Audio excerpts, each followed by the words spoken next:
நீங்க பேசக்கூடாது. நீங்க அப்படியான கண்ணியமற்ற வார்த்தைகளை நீங்க முதல்ல பயன்படுத்தாதீங்க. நீங்க பயன்படுத்தலைன்னா நான் கண்டிக்கிறேன்.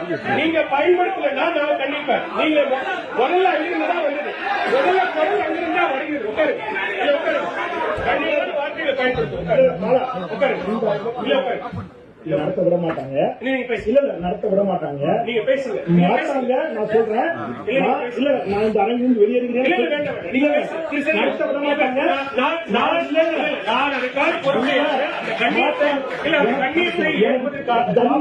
அந்த கூட்டம் கண்ணியமான கூட்டம் இல்லை.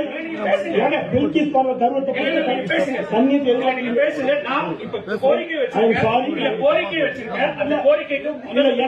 ஒரு டிக்னிட்டி இருக்கு. எனக்கு தெரியும். எந்த இடத்துல நான் போக முடியாது.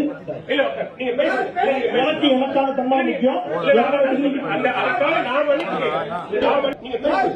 எனக்கு எனக்கான தன்மை முக்கியம்.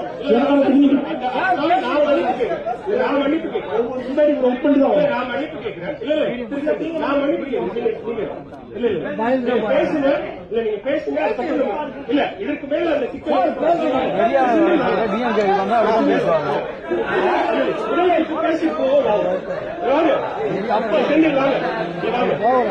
தமிழ்நாடு முதலமைச்சருடைய போர்ப்படை தளபதிகள், இந்த பகுதி கழகத்தைச் சேர்ந்த திராவிட முன்னேற்ற கழக முன்னோடிகள், அண்ணன் சேகர் பாபுவினுடைய தீவிர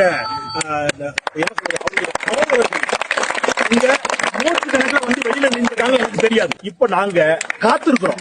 யாருக்காக காத்திருக்கிறோம்னா, உள்ளே சப்தமிட்டு ஒரு 10 பேர் சேர்ந்தோம்னா வீரத்தை காட்டினாங்கல்ல, அந்த வீரத்தை அவர்கள் வெளியில் காட்ட வேண்டும். இனி பாஜக காரங்களோ இந்த மாதிரி நிகழ்ச்சி நடக்கின்ற பொழுது 10 பேரை கூட்டு வந்துட்டு தோல்ல துண்டை போட்டுட்டு அந்த ஆணவத்தில் நீங்க பேசுனீங்கன்னா அதன் பிறகு நடக்கக்கூடிய விளைவுகளுக்கு நாங்கள் பொறுப்பில்லைன்னு சொல்லிட்டு